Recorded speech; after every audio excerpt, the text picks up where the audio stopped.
राज्यात जरी सध्या तापमानात वाढ झाली असली तरी येत्या 5 दिवसात अवकाळी पाऊस महाराष्ट्राला झोडपणार असा इशारा हवामान खात्याने दिला आहे।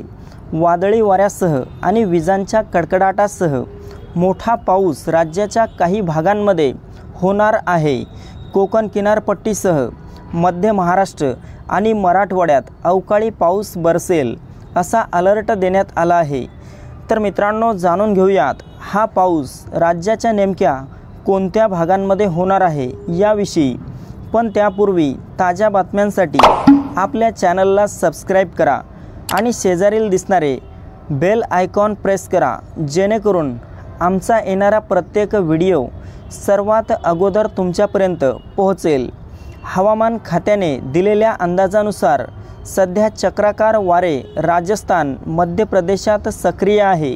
पुढील 24 तासात विदर्भासह मध्य महाराष्ट्र व मराठवाड्यातील काही जिल्ह्यांना पावसाचा इशारा देण्यात आला आहे।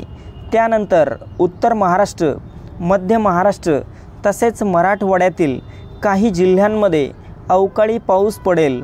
उद्याच्या दरम्यान नाशिक, अमरावती, यवतमाळ, नागपूर, वर्धा, चंद्रपूर, भंडारा, गोंदिया, गडचिरोलीत येलो अलर्ट देण्यात आला आहे। तर पुणे, अहिल्यानगर, धुळे, नंदुरबार, नांदेड आणि लातूर या जिल्ह्यात हलक्या पावसाचा इशारा हवामान खात्याने दिला आहे।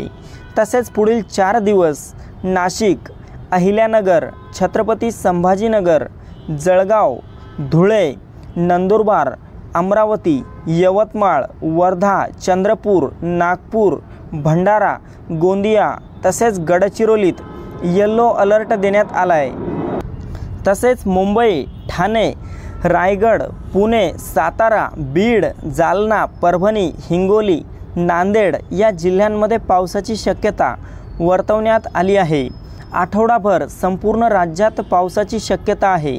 मध्य महाराष्ट्र, कोकण, मराठवाडा, विदर्भातील बहुतांश ठिकाणी पावसाचा इशारा देण्यात आला आहे।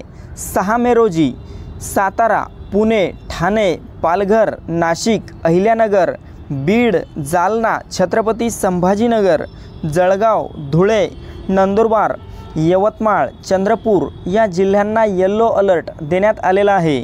तसेच कोकण, मध्य महाराष्ट्र व मराठवाड्यात उर्वरित ठिकाणी हलक्या सरींचा अंदाज आहे। 7 मे रोजी संपूर्ण कोकणपट्टा, मध्य महाराष्ट्र, उत्तर महाराष्ट्र व बहुतांश मराठवाड्यात अवकाळी पावसाचा इशारा देण्यात आला आहे। तरी सर्व शेतकरी मित्रांनी हा अंदाज लक्षात घ्यावा आणि आपल्याबरोबरच ही महत्त्वपूर्ण माहिती इतरांना पण शेअर करावी। तसेच याबाबतीत आपला काही प्रश्न असेल तर कमेंटद्वारे नक्की कळवा। धन्यवाद।